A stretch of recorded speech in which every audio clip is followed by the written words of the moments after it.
ونعوذ بالله من شرور أنفسنا ومن سيئات أعمالنا من يهده الله فلا مضل له ومن يضلل فلا هادي له وأشهد أن لا إله إلا الله وحده لا شريك له وأشهد أن محمدا عبده ورسوله أما بعد فإن خير الحديث كتاب الله وخير الهدي هدي محمد صلى الله عليه وسلم وشر الأمور محدثاتها وكل محدثة بدعة وكل بدعة ضلالة وكل ضلالة في النار.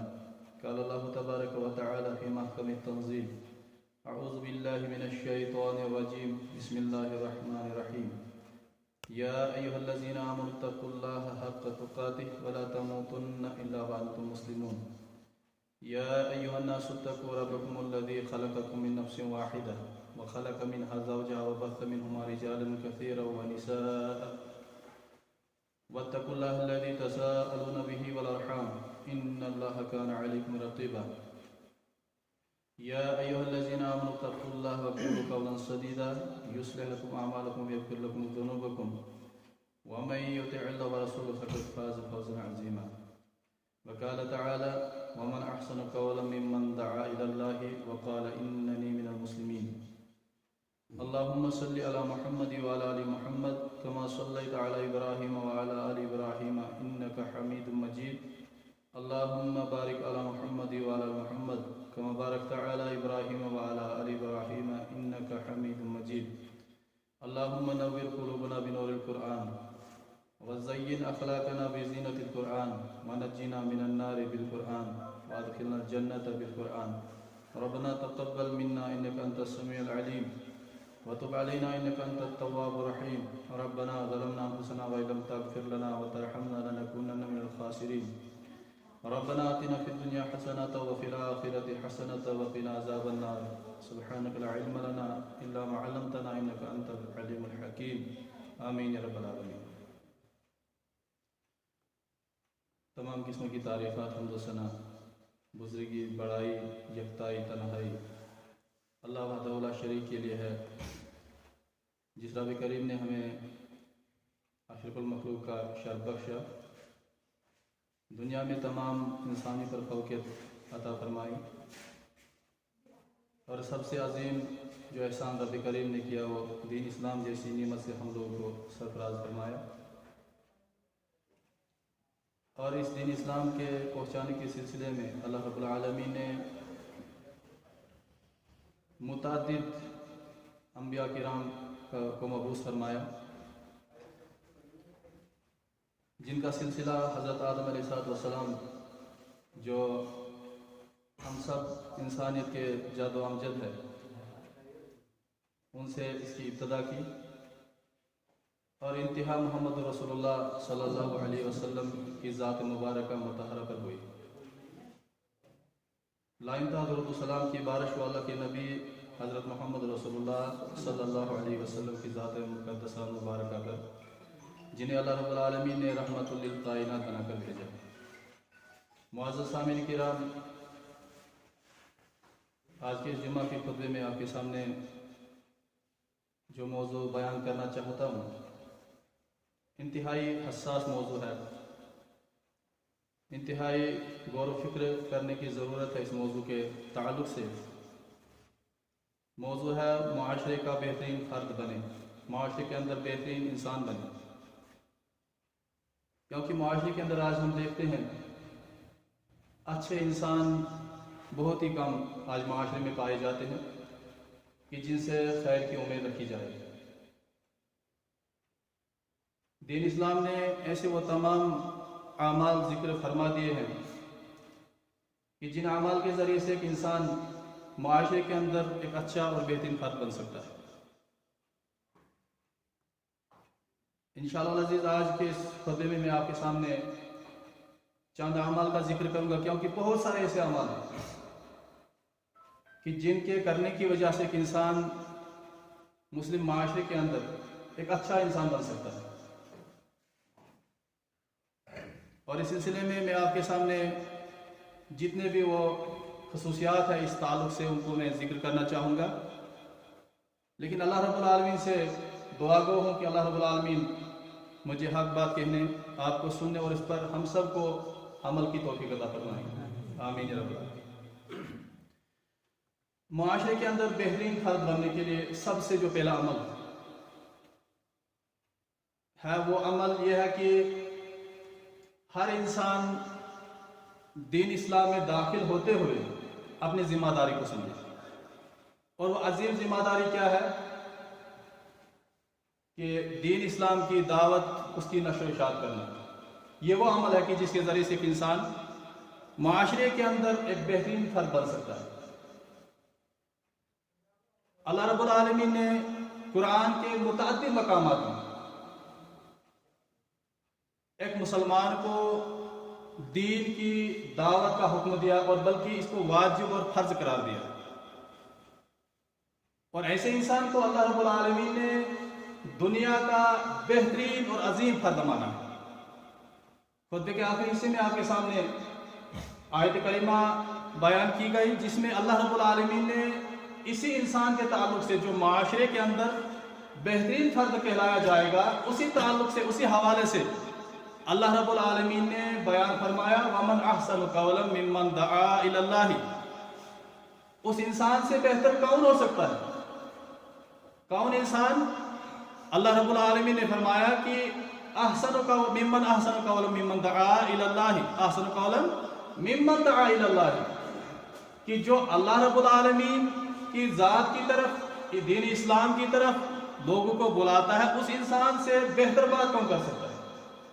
گو کہ اللہ رب العالمین نے اس آیت کے ابتدائی حصے میں ذکر فرما دیا کہ معاشرے کا سب سے بہترین فرد وہ ہے کہ جو اللہ رب العالمین کی طرف دعوت دیتا، اور اس کے ساتھ ساتھ کیا کرتا وہ قال اننی من المسلمین، اور اس کی دعوت یہ بھی ہو کہ میں، یعنی خود بھی وہ اپنا کردار معاشرے کے اندر پیش کر رہا ہو، مسلمانیت کا حق وہ پیش کر رہا ہو، اسلام کے لوازمات کو اختیار کرتے ہوئے اس دین کی دعوت کو دے رہا ہو۔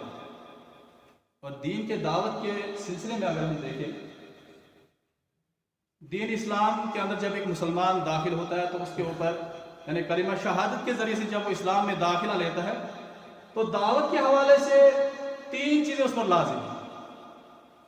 دعوتی میدان 3 چیزیں اہم ترین ہیں جن کو ایک مسلمان جو اپنے آپ کو مسلمان سمجھتا ہے اسے اختیار کرنی چاہیے۔ وہ 3 چیزیں کون کون سی ہیں؟ اس کا ذکر بھی قرآن میں اللہ رب العالمین نے فرمایا۔ موجودہ معاشرے کے اندر آج ہم دیکھتے ہیں کہ ہمیں سے ہر ایک فرد سوچتا اور خیال کرتا ہے کہ دین اسلام کی دعوت ہر اس انسان پر فرض ہے جس نے کسی ادارے میں تعلیم حاصل کی۔ ہر ایک کے اندر یہی یقین اور ہر ایک کے اندر یہی خیال ہے کہ دین اسلام کی ذمہ داری، دعوت پہنچانا، دوسرے تک اسلام پہنچانا، یہ ذمہ داری ہر اس انسان پر فرض ہے جو کسی ادارے سے فارغ ہو۔ لیکن اللہ رب العالمین نے قرآن کے اندر اس عظیم فریضے کے تعلق سے بیان فرمایا کنتم خیر امت اخرجت للناس، لوگو تم بہترین امت ہو، بہترین جماعت ہو۔ تمام امت مسلمہ کو خطاب فرمایا اللہ رب العالمین نے، کنتم خیر امت، تم بہترین جماعت ہو۔ محمد رسول اللہ صلی اللہ علیہ وسلم کی امت جو محمد رسول اللہ صلی اللہ علیہ وسلم کو اپنا امام مانتا ہے، اپنا رہبر و رہنما مانتا ہے، ہر اس انسان پر یہ واجب قرار دیا کہ تم ہر اس انسان سے مخاطب ہوا رب کریم کہ تم خیر امت، تم لوگوں میں سے بہترین جماعت ہو۔ اخرجت للناس، تمہیں دنیا میں لانے کا مقصد اللہ رب العالمین نے اس سے تمہیں دنیا کے اندر لایا کہ تم لوگوں کے لیے بھلے بن جاؤ، اچھے بن جاؤ۔ اور تمہاری خاصیات کیا ہے، تمہاری خصوصیات کیا ہے، وہ بھی ذکر کی اللہ رب العالمین اس آیت کے حصے میں۔ تأمرون بالمعروف، تم نے خود تو کلمہ لا الہ الا اللہ پڑھا ہے، لیکن اس کے ساتھ ساتھ تم بھلائیوں کا حکم دیتے ہو لوگوں کو، اور اس کی ابتدا اپنے گھر سے کرتے ہو۔ قوا انفسکم واہلیکم نارا، اے وہ لوگوں جو ایمان لے آئے ہو، تم اپنے آپ کو بچاؤ اور اپنے اہل و عیال کو بچاؤ جہنم کے آگ سے۔ یہ واجب قرار دیا اللہ رب العالمین نے کہ دین کی دعوت دی جائے، اور دعوت کا آغاز اپنے نفس سے کیا جائے۔ تأمرون بالمعروف، تم بھلائی کا حکم دیتے ہو، وتنہون عن المنکر، اور تم برائیوں سے روکتے ہو۔ معاشرے کے اندر جب بھی برائیں دیکھتے ہو تو تم اسے روکنے کی کوشش کرتے ہو، اور روکنے کا انداز کیا ہے تمہارا؟ کہ اللہ کے نبی صلی اللہ علیہ وسلم نے فرمایا کہ جب بھی تم معاشرے کے اندر برائی دیکھو تو کیا کرو؟ اپنے ہاتھ سے اپنی زبان سے روکنے کی کوشش کرو. وَإِلَّمْ يَسْتَطِعْ فَبِلِسَانِهِ، اگر اس قسم کی طاقت نہیں، ہاتھ سے روکنے کی تمہارے اندر طاقت نہیں، سخت نہیں ہے، فَبِلِسَانِهِ، زبان کے ذریعے سے تم روکو، زبان کے ذریعے سے معاشرے کے اندر برائی ختم کرو. وَإِلَّمْ يَسْتَطِعْ فَبِقَلْبِهِ، اگر اتنی بھی طاقت موجود نہیں ہے تو کم از کم دل کے اندر نفرت پیدا کرو اس برائی کے لیے. اللہ رب العالمین نے کیا فرمایا؟ تَأْمُرُونَ بِالْمَعْرُوفِ وَتَنْهَوْنَ عَنِ الْمُنکَرِ، تم بھلائیوں کا حکم دیتے ہو اور برائیوں سے روکتے ہو. دو خاصیتیں عظیم تمہارے اندر ہیں. مسلمان کے اندر یہ دونوں عظیم خصوصیات ہونی چاہیے. اور تیسری عظیم خاصیت وَتُؤْمِنُونَ بِاللَّهِ، اللہ پر یقین رکھو. کلمہ لا الہ الا اللہ پڑھنے کے بعد اس کلمہ لا الہ الا اللہ کی پاسداری کرتے ہو. کلمہ لا الہ الا اللہ کی پاسداری کیا ہے؟ کلمہ لا الہ الا اللہ کا تقاضا کیا ہے؟ کلمہ لا الہ الا اللہ کا تقاضا یہ ہے کہ تم قرآن اور حدیث کی پاسداری کرو گے. اللہ کے قرآن نے جس چیز سے تمہیں روکا ہے اسے رک جاؤ گے. اللہ کے قرآن نے جس چیز کا جس عمل کو کرنے کا حکم دیا اسے کرو گے. محمد رسول اللہ صلی اللہ علیہ وسلم نے جس برے عمل سے روکا ہے اس سے رک جاؤ گے. اور جس عمل کو کرنے کے لیے کہا ہے اس کی پاسداری کرو گے. یہ تین عظیم خاصیت ہے مسلمان کے اندر کہ جو معاشرے کے اندر ایک بہترین فرد بن جاتا ہے. یعنی جو پہلا نقطہ آپ کے سامنے رکھا میں نے کہ معاشرے کے اندر بہترین فرد بننے کے لیے لازمی ہے کہ انسان اللہ رب العالمین کی دین کی دعوت کرے اور دعوت کا آغاز اپنے نفس سے کرے اور اس کے بعد اپنے اہل و عیال، اس کے بعد معاشرے کے اندر دین کی دعوت پھیلائی. یہ ایک عظیم ذمہ داری ہے. اور اسی ذمہ داری کے متعلق اللہ رب العالمین نے قرآن کے دوسرے مقام سورہ نحل کے اندر فرمایا ادعو الی سبیل ربک، حکم دیا اللہ رب العالمین نے، رب کریم نے حکم دیا محمد رسول اللہ صلی اللہ علیہ وسلم کو.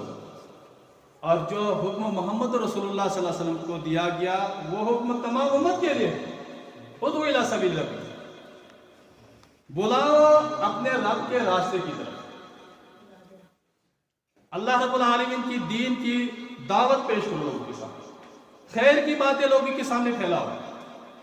ادعو الی سبیل ربک بالحکمت، لیکن دعوت کے اندر جن چیزوں کا ہونا لازمی ہے وہ بھی اختیار کرو بالحکمہ، حکمت کے ساتھ. نمبر 1. نمبر 2 بالموعظۃ الحسنہ، اچھی واضح نصیحت کے ساتھ. اس قسم کی کلام نہ ہو کہ جس سے معاشرے کے اندر نقصان ہو. اس قسم کا کلام نہ ہو کہ جس کے ذریعے سے معاشرے میں جھگڑا پیدا ہو جائے. اس قسم کی دعوت نہ ہو. حکمت کے ساتھ بالحکمہ وموعظۃ الحسنہ. اور تیسرا نقطہ اللہ رب العالمین نے بیان فرمایا کہ موعظہ حسنہ، ایک اچھی واز کے ساتھ، اچھی نصیحت کے ساتھ. اور پھر چوتھی چیز اللہ رب العالمین نے فرمایا وجادلہم باللتی ہی احسن. دین کے دعوت کے تعلق سے، دین کے حوالے سے، دین کے دعوت کے معاملے میں معاشرے کے اندر جھگڑنا پڑے تو وہ جھگڑا بھی بہترین آسان طریقے سے. وجادلہم باللتی ہی احسن، ان کے ساتھ جھگڑا بھی کرو لیکن آسان طریقے سے، بہتر طریقے سے. اور فرمایا اللہ رب العالمین نے ان ربک هو اعلم بمن ضل عن سبیلہ، رب کریم خوب جانتا ہے کہ اس کے راستے سے کون گمراہ ہے. اللہ رب العالمین خوب جانتا ہے. دعوت دینا تمہارا فرض ہے، ہدایت دینا رب کا کام ہے. اللہ خوب جانتا ہے کہ وہ ہدایت کسے دے گا. وعلم بالمہتدین، گمراہ کے تعلق سے بھی اللہ تعالیٰ خوب جانتا ہے اور ہدایت یافتہ انسان کے تعلق سے بھی خوب جانتا ہے اللہ رب العالمین. تو یہاں اس آیت کے حصے، یعنی اس پوری آیت کے اندر اللہ رب العالمین نے جس چیز کا حکم دیا ہے دعوت، اور دعوت کا تقاضا کیا ہے کہ حکمت کے ساتھ، اچھی واضح نصیحت کے ساتھ، اور جھگڑنا بھی ہو آسان طریقے سے. اور اللہ رب العالمین کے دین کے لیے جو دعوت پیش کی جائے اور دعوت کے جو ارکان ان کو پورے طریقے سے اگر اختیار کیا جائے، اس تعلق سے سب سے پہلی چیز جو ذہن میں ایک مسلمان کو رکھنی ہے وہ ہے حکمت اور دانائی. حکمت اور دانائی کس طریقے سے اختیار کی جائے گی معاشرے کے اندر؟ ہم اس سے سیکھ سکتے ہیں کہ جو دنیا کے تمام لوگوں سے دانا اور بینا تھے. میری مراد محمد رسول اللہ صلی اللہ علیہ وسلم. بخاری کے اندر ایک روایت ہے آئے ہم دیکھتے ہیں کہ معاشرے کے اندر کس انداز میں دعوت پیش کی جائے، کس طریقے سے دعوت پیش کی جائے۔ محمد رسول اللہ صلی اللہ علیہ وسلم کا دعوت کا طریقہ کار کیا تھا، اس طریقوں کو اختیار کیا جائے تو یقیناً معاشرے کے اندر برائیاں دور ہو سکتی ہیں۔ ایک اعرابی مسجد نبوی کے اندر محمد رسول اللہ صلی اللہ علیہ وسلم تشریف فرما ہے، آپ کے ساتھ صحابہ بھی موجود ہیں۔ ایک دیہاتی، ایک پہاڑی انسان مسجد نبوی میں داخل ہوتے ہیں، نماز 2 رکعتیں ادا کرنے کے بعد محمد رسول اللہ صلی اللہ علیہ وسلم سے ملاقات کرتے ہیں، اور ملاقات کے بعد جب یہ مجلس برخاست ہوتی ہے تو یہ جب مسجد سے باہر نکلنے کے لیے کوشش کرتا ہے اعرابی، تو مسجد کے گوشے میں جا کر پیشاب کر دیتا ہے۔ مسجد کے گوشے میں ذرا غور کیجیے گا، اب یہ ایک ایسا عمل تھا کہ جسے کوئی بھی مسلمان برداشت نہیں کر سکتا، مت کر سکتا کوئی انسان۔ کیوں؟ اس لیے کہ مسجد اللہ کا وہ پاک گھر ہے جس میں عبادت کی جاتی ہے، مسجد اللہ کا وہ گھر ہے جس میں قرآن کی تلاوت کی جاتی ہے، اس میں گندگی کرنا مناسب بالکل نہیں ہے۔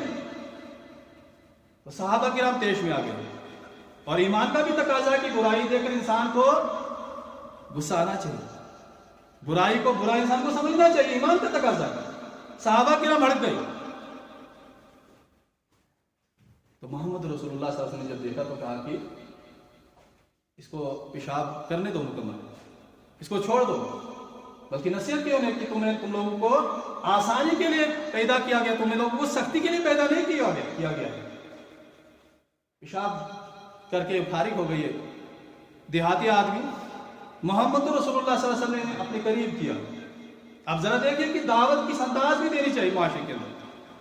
محمد رسول اللہ صلی اللہ علیہ وسلم اسے پیار سے اپنے قریب کرتے ہیں اور کہتے ہیں کہ ان هذه المساجد لا يصلح فيها شيء من القذر او الاذى، مسجد ایک اللہ کا گھر ہے، اس کے اندر مناسب نہیں ہے کہ اس میں گندگی کی جائے، اس کے اندر جو ہے برا عمل کیا جائے، گندگی کی جائے، ناپاک کیا جائے اس جگہ کو۔ اور فرمایا کہ اور پھر مسجدوں کا مقصد بھی واضح کیا، فرمایا کہ مسجدیں جس میں جو نماز کے لیے ہے اور قرآن کریم کی تلاوت کے لیے انہیں بنایا جاتا ہے۔ بہترین انداز میں معلم بنے محمد رسول اللہ صلی اللہ علیہ وسلم، جب حکمت اور دانائی کے ساتھ دین کی دعوت پیش کی گئی۔ ایک جملہ کہا اسے رابع نے، ایک جملہ کہا کہ جو جملہ صحابہ کرام نے، احادیث لکھنے والوں نے کتابوں میں نقل کیا، قیامت تک لوگ ان الفاظ کو پڑھتے رہیں گے اور اپنے ایمان کو تازہ کرتے رہیں گے، اور وہ سبق حاصل کرتے رہیں گے کہ کس انداز میں محمد رسول اللہ صلی اللہ علیہ وسلم نے دعوت پیش کی تھی۔ کیا فرمایا کہ اللہم ارحمنی و محمدا ولا ترحم معنا احدا، اے اللہ مجھ پہ رحم کر، محمد رسول اللہ صلی اللہ علیہ وسلم پر رحم کر، ولا ترحم معنا احد، ہمارے علاوہ دوسرے کسی پر رحم مت کر۔ اب یہ جملے جن میں دعا تھی لیکن سختی بھی تھی۔ سختی کیوں تھی؟ محمد رسول اللہ صلی اللہ علیہ وسلم کو دعا میں شامل کیا، خیر میں شامل کیا اس صحابی نے۔ کیوں؟ اس لیے کہ ان پڑھ انسان تھا، جسے اسلام کے تعلق سے معلومات نہیں تھی، اسلام کے تعلق سے وہ اچھی طریقے سے نہیں جانتا تھا، مساجد کی اہمیت کو نہیں جانتا تھا۔ اور جب تعلیم دی گئی احسن طریقے سے، دانائی کے ساتھ، بینائی کے ساتھ جب دعوت دی گئی، دعا کرنے لگے۔ اگر اس قسم کی دعوت آج بھی معاشرے میں پھیلائی جائے، واللہ العظیم تمام برائیاں ختم ہو سکتی ہیں، لیکن شرط یہ ہے کہ کسی کے دل کو ٹھیس نہ پہنچایا جائے، آسان طریقے سے دین کی دعوت کی جائے، دعوت کو آسان طریقے سے دانائی اور بینائی کے ساتھ پھیلائی جائے دعوت۔ تو یقین جانیے اگر اس قسم کا وہ طریقہ کار اختیار کیا جائے، معاشرے کے اندر برائیاں فوراً ختم ہو جائیں۔ اور پھر اس صحابی نے سختی کے ساتھ اپنے یعنی دعا کے اندر رحم و کرم سے ان صحابہ کو جدا کر دیا تھا۔ کیوں؟ اس لیے کہ دعوت کا تقاضا جو تھا، اس تقاضے کو انہوں نے اختیار نہیں کیا۔ دعوت کے اندر جو دانائی اور بینائی اختیار کرنی چاہیے تھی، وہ انہوں نے اختیار نہیں کی۔ اس واقعے سے پتا چلا کہ دین کی دعوت حکمت کے ساتھ دی جائے، دین کی دعوت اچھے انداز میں دی جائے، اس طریقے سے کہ جس طریقے سے معاشرے کے اندر نقصان نہ ہو، اور دعوت دینے والا ایک ایسا انسان ہے کہ جس کو اللہ رب العالمین نے معاشرے کا بہترین فرد تو کہا، لیکن اس کے اجر و ثواب میں بھی اضافے کا سبب یہ عمل بنتا ہے۔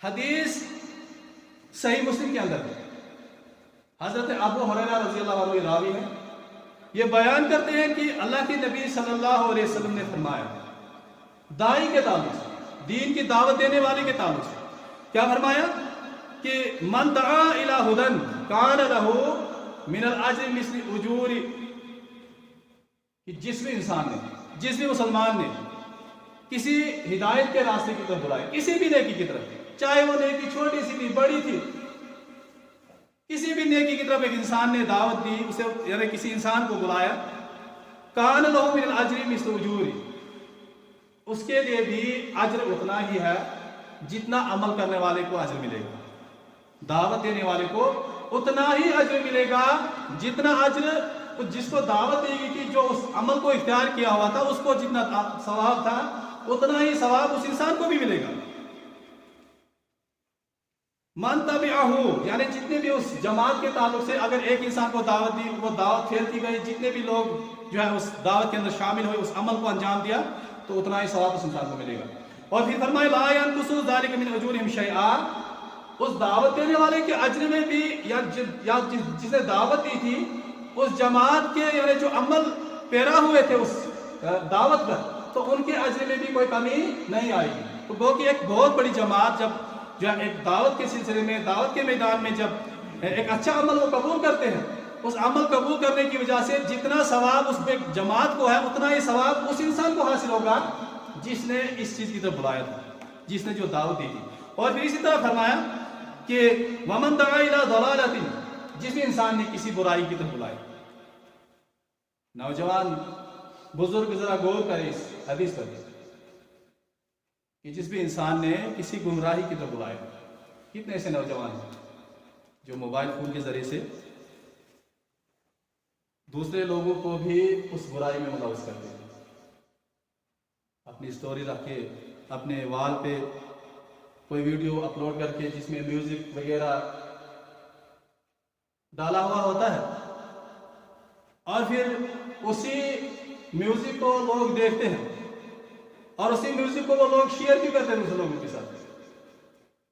ذرا غور کرنا، اپنی آخرت کو برباد مت کریں۔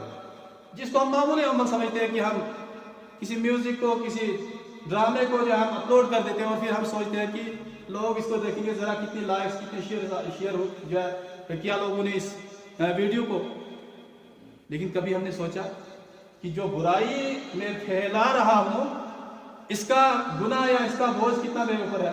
اللہ کے نبی صلی اللہ علیہ وسلم نے فرمایا کہ من دعا الی ضلالۃ، جس انسان نے کسی گمراہی کی طرف انسان کو بلایا، کسی برائی کی طرف سے بلایا،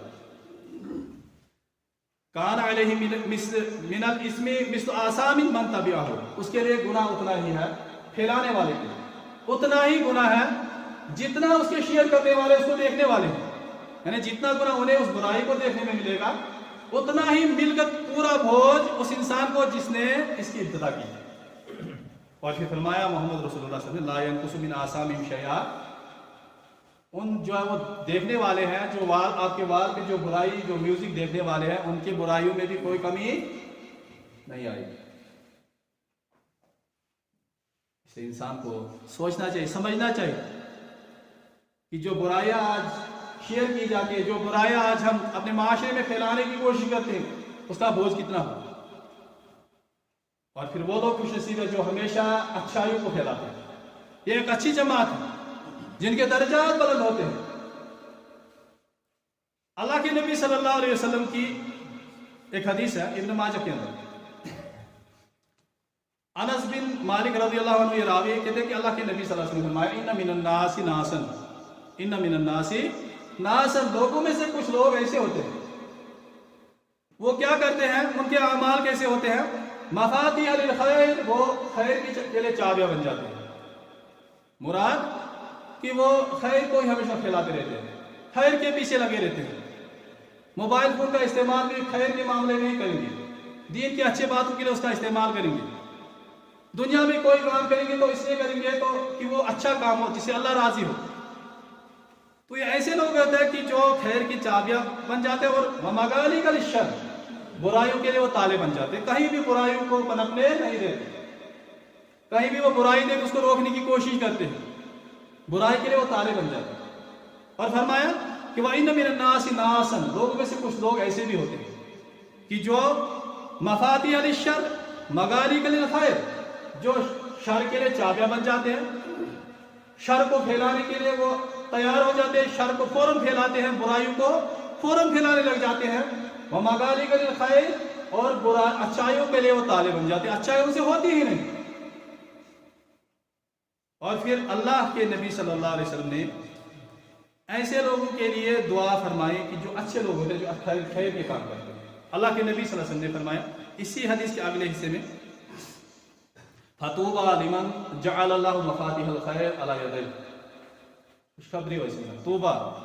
توبہ کی تفسیر میں مختلف تفاسیر اس کے آئے ہیں کہ بعض لوگ جو ہے مفسرین نے کہا کہ توبہ سے مراد جنت ہے، بعض لوگوں نے کہا کہ جنت ایک درخت ہے جو بہت بڑا درخت ہے، جس کا سایہ ان لوگوں کو نصیب ہوگا جو لوگ خیر کے معاملے میں اچھے ہوتے ہیں. تو بہرحال توبہ سے مراد جنت کا درخت ہو یا جنت کا مقام ہو. تو ایسے لوگوں کے لیے اللہ کے نبی صلی اللہ علیہ وسلم نے فرمایا کہ فَطُوبَى لِمَنْ جَعَلَ اللَّهُ مَفَاتِحَ الْخَيْرِ عَلَى يَدَيْهِ، اس کے لیے، اس انسان کے لیے جس کے ہاتھ میں اللہ تبارک و تعالیٰ نے خیر کی چابیاں دی، جو خیر کو پھیلاتا ہے، اس کے لیے توبہ ہو، اس کے لیے بشارت ہو جنت کی، وہ جنت میں داخل ہو جائے. اور فرمایا وَوَيْلٌ لِمَنْ جَعَلَ اللَّهُ مَفَاتِحَ الشَّرِّ عَلَى يَدَيْهِ، خرابی ہو، بربادی ہو. اور ویل کی بھی تفسیر بیان کی گئی ہے کہ جہنم کی ایسی جو وادی کہ جو جس میں سانپ اور بچھو ہوں گے، اور ایسی وادی ہے کہ جس سے دوسری جہنم اسے پناہ مانگتی ہے، اتنا سخت عذاب اس میں ہے. تو اللہ کے نبی صلی اللہ علیہ وسلم نے فرمایا کہ خرابی ہو ایسے انسانوں کے لیے کہ جس کے ہاتھ میں شر کی چابی، جو ہمیشہ شر کو پھیلاتے ہیں، جو ہمیشہ معاشرے کے اندر برائیاں پھیلاتے ہیں. تو بہرحال ان حدیثوں سے پتہ چلا کہ معاشرے کے اندر ایک انسان بہترین انسان اس وقت ہو سکتا ہے جب اس سے خیر صادر ہو، جب وہ خیر کے معاملات میں آگے بڑھے، جب وہ دین اسلام کی دعوت لوگوں کے سامنے پیش کرے، خود بھی عمل پیرا ہو اور دوسروں کو بھی اسلام کی طرف مائل کرنے کی کوشش کرے. یہ سب سے بہترین فرد ہے معاشرے کا. اور دوسرا فرد معاشرے کا کہ جو لوگوں کے لیے بہتر ہو، معاشرے کا بہترین فرد کہ جو لوگوں کے لیے بہتر ہو. آج ہم معاشرے کے اندر دیکھتے ہیں کہ کتنے ایسے لوگ ہیں کہ جو معاشرے کے اندر دوسرے لوگوں کے لیے شر بن جاتے ہیں، اپنے بھائیوں کے لیے، اپنے ہمسایوں کے لیے شر بن جاتے ہیں. حسد، بغض، کینے کی وجہ سے وہ اپنے بھائی کے لیے اچھے نہیں ہوتے. اور یقین جانیے کہ آج معاشرے کے اندر اچھے انسان جو دوسرے بھائی کے لیے اچھا ہو، اس قسم کا انسان ملنا بہت مشکل ہے. 100 میں سے ایک انسان ہے جو معاشرے کے لیے بہتر فرد ہوگا.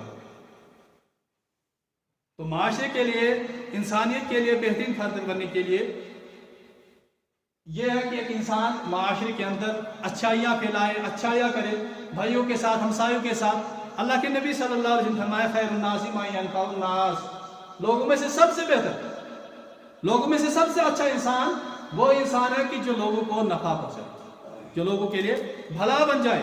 اور ابن عمر رضی اللہ عنہ یہ روایت کرتے ہیں اللہ کے نبی صلی اللہ علیہ وسلم کے پاس ایک آدمی آئے، عرض کی کہ اے اللہ کے رسول صلی اللہ علیہ وسلم ای الناس احب الی اللہ، لوگوں میں سب سے محبوب ترین انسان کون ہے؟ ذرا غور کیجئے گا، لوگوں میں سب سے زیادہ محبوب ترین انسان جو اللہ کی ذات کو پسند ہوگا وہ کون سا انسان ہے؟ تو اللہ کے نبی صلی اللہ علیہ وسلم نے جواب دیا احب الناس الی اللہ انفعہم، لوگوں میں سے سب سے محبوب ترین انسان جو اللہ کے پاس سب سے محبوب ترین انسان ہے وہ انسان ہے جو لوگوں کو سب سے زیادہ نفع پہنچائے، سب سے زیادہ نفع پہنچائے. یہ وہ انسان ہے کہ جو اللہ کے نزدیک بہت زیادہ پسندیدہ انسان ہے. اور فرمایا کہ وَأَحَبَّ الْأَعْمَالِ إِلَى اللَّهِ عز وجل، اللہ رب العالمین کے پاس سب سے زیادہ پسندیدہ عمل، اللہ کے نزدیک سب سے پسندیدہ عمل وہ عمل ہے سرور تدخل علی مسلم، ایسی خوشی کہ جو تو دوسرے مسلمان میں داخل کرے، ایسی خوشی کہ جس خوشی کے ذریعے سے دوسرا مسلمان اس عمل کی وجہ سے تو اسے خوش ہو جائے، یہ عمل اللہ کے نزدیک سب سے زیادہ پسندیدہ عمل ہے۔ اور پھر فرمایا مزید کہ آؤ تکشف عنہ قربت، ایسی مشکل کہ جو تو دوسرے مسلمان بھائی سے دور کرے، ایسی تکلیف کی جو تو دوسرے مسلمان سے دور کرے، یہ عمل اللہ کے نزدیک بہت زیادہ پسندیدہ ہے۔ اور پھر فرمایا کہ آؤ تقزا عنہ دینا، معاشرے کے اندر دو طرح کے طبقات ہیں، مالدار اور فقیر، اور یہ دونوں چیزیں اللہ رب العالمین کی طرف سے بطور آزمائش ہے۔ لیبلوکم ایکم احسن عملا، اللہ کی غرض ہے کہ تم میں سے وہ آزمائے اعمال کے لحاظ سے تم میں سے کون سے بہتر ہے۔ اور پھر معاشرے میں اللہ رب العالمین نے دو طبقے بنائے، ایک غریب ہے اور یہ مالدار ہے۔ مال کی آزمائش ہو، محتاجی اور فقیری کی آزمائش ہو، ذرا کس انداز میں اترتا ہے اس معاملے میں۔ تو جسے اللہ رب العالمین نے مال جیسی نعمت سے نوازا، اس کے لیے فرمایا محمد رسول اللہ صلی اللہ علیہ وسلم نے او تقضی عنہ دینا، وہ عمل اللہ رب العالمین کو سب سے زیادہ پسندیدہ عمل ہے کہ تو کسی مسلمان بھائی کی طرف سے قرض ادا کرے، اگر وہ محتاج ہے، اگر وہ فقیر ہے، مقروض ہے بیچارہ، تو اس کی طرف سے اگر تو قرض ادا کر دے تو اللہ کے نزدیک اس عمل سے بڑھ کر کوئی عمل محبوب نہیں۔ اور پھر فرمایا محمد رسول اللہ صلی اللہ علیہ وسلم عادت رضا عنہ جواب، اسلام نے کھانا کھلانے کو ایک عظیم عمل قرار دیا ہے۔ مدینہ میں اللہ کے نبی صلی اللہ علیہ وسلم جب ہجرت کر کے تشریف لے گئے تو صحابہ کرام جو آپ کے سامنے پیش ہوئے انصار میں سے، آپ نے جو سب سے پہلے وصیت انہیں کی تھی، وہ وصیت یہ تھی کہ اطعموا الطعام، لوگوں کو کھانا کھلاؤ، اطعموا الطعام وصلوا باللیل والناس نیام، رات کو نمازیں پڑھو اس وقت کی جب لوگ سوئے ہو۔ اس قسم کے اعمال 4-5 عمل ذکر کیے تھے، لیکن سب سے پہلا عمل جو محمد رسول اللہ صلی اللہ علیہ وسلم نے بیان فرمایا تھا کہ اطعموا الطعام، کھانا کھلاؤ، اور یہی وہ عمل ہے جس کو اللہ رب العالمین نے بہت زیادہ پسند فرمایا ہے۔ اطعموا عنہ جوان، سب سے بہترین عمل جو اللہ رب العالمین کو پسند ہے کہ تو دوسرے مسلمان کو اس کی بھوک مٹا دے۔ اور پھر مزید فرمایا وَلْيَمْشِ مَعَ أَخِي الْمُسْلِمِ فِي حَاجَتِهِ، اللہ کے نبی صلی اللہ علیہ وسلم نے فرمایا کہ اگر میں اپنے مسلمان بھائی کے ساتھ اس کی حاجت کو، کسی ضرورت کو مکمل کرنے کے لیے نکلوں، میرے نزدیک پسند ہے، احب الیہ، میرے نزدیک پسند ہے ان اعتکف فی المسجد الشہراء، کہ میں اس مسجد نبوی میں 1 مہینہ اعتکاف کروں، اس سے بھی زیادہ میرے لیے محبوب ترین ہے کہ میں دوسرے مسلمان کی کسی تکلیف کو دور کروں۔ کتنا آسان ہے، لیکن کاش کہ ہمارے دل صاف ہو جاتا، کاش کہ ہمارے دلوں سے حسد بغض ختم ہو جاتا، کاش ہم دوسرے مسلمان کے تعلق سے بہتر سوچتے، ہمارے دل صاف ہو جائے اللہ رب العالمین کی رضا کے لیے۔ کاش کتنا آسان عمل تھا کہ 1 مہینہ مسجد نبوی کے اندر اعتکاف میں بیٹھے آپ، اس سے بھی زیادہ بہتر ہے کہ آپ کسی مسلمان کی حاجت روائی کریں، اس کی ضرورت کو پورا کریں۔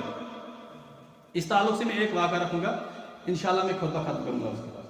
ایک بہترین جو سبق آموز واقعہ حضرت عبداللہ بن عباس رضی اللہ عنہ کے تعلق سے۔ حضرت عبداللہ بن عباس رضی اللہ عنہ یہ خود بیان کرتے کہ میں مسجد نبوی میں معتکف تھا، اعتکاف میں بیٹھا ہوا تھا، جلدی میں پیش کرنے کی کوشش کرتا ہوں کہ ٹائم ہو چکا ہے۔ میں معتکف تھا تو کیا ہوا کہ نماز کے لیے صحابہ کرام تشریف لے آئے، نماز پڑھنے کے بعد جب صحابہ واپس پڑھتے تو ایک شخص، ایک صحابی مسجد کے اندر تشریف فرما ہے، وہ باہر نہیں نکلے اور ایسا محسوس ہو رہا تھا کہ وہ پریشان ہے۔ تو بیان کرتے ہیں کہ میں جائے اعتکاف سے اٹھ کر اس کے پاس گیا، میں نے کہا کہ بھائی کیا پریشانی ہے؟ تو انہوں نے جواب میں کہا کہ محمد رسول اللہ صلی اللہ علیہ وسلم کے بھتیجے کہ مجھے جو ہے کسی دوسرے بھائی کو کچھ سامان لوٹانا، اس کا پیسہ، اس کا قرضہ لوٹانا تھا، لیکن آج کی ڈیٹ تھی، لیکن میرے پاس بر وقت لوٹانے کے لیے مال موجود نہیں ہے، اس لیے پریشان ہے۔ تو جواب میں انہوں نے کہا کہ اگر آپ چاہیں تو میں آپ کی کچھ مدد کر لوں، اور مدد کیا کروں کہ میں اس آدمی کے پاس جا کے آپ کی ڈیٹ اس کے آگے کروا دو، یعنی آج کے ٹائم کے بدلے میں آگے کروا دو۔ انہوں نے کہا اگر آپ ایسا کریں گے تو بہت اچھی بات ہے۔ تو عبداللہ بن عباس بیان کرتے ہیں کہ ہم نکلے مسجد نبی سے باہر، یعنی اس ارادے سے کہ اس کی سفارش کراؤ۔ بیان کرتے ہیں کہ جب مسجد نبی کے دروازے پر پہنچتا ہوں تو یہ شخص کہتے ہیں کہ آپ کہیں بھول تو نہیں رہے، آپ جو ہے مسجد نبی میں معتکف ہیں، اس چیز کو آپ کہیں بھول تو نہیں رہے ہیں، کیونکہ اعتکاف کی صورت میں آپ باہر نہیں نکل سکتے۔ اور یاد رہے کہ یہ اعتکاف جو ہے وہ نفلی اعتکاف تھا۔ تو عبداللہ بن عباس نے کہا کہ میں خوب جانتا ہوں، میں اعتکاف میں اس چیز کو بھولا نہیں ہوں، لیکن میں نے اللہ کے نبی صلی اللہ علیہ وسلم کی قبر مبارک کی طرف اشارہ کرتے ہوئے فرمایا کہ میں نے اس قبر والے سے سنا ہے کہ جو بھی انسان دوسرے مسلمان کی حاجت روائی کے لیے نکلتا ہے، جو بھی مسلمان دوسرے مسلمان کی ضرورت کے لیے نکلتا ہے، اس کے ساتھ شریک ہوتا ہے، اس کی ضرورت کو پورا کرتا ہے، تو یہ عمل زیادہ بہتر ہے کہ انسان 10 دن کا اعتکاف اس مسجد میں کرے، مسجد نبوی کے اندر کرے 10 دن کا اعتکاف۔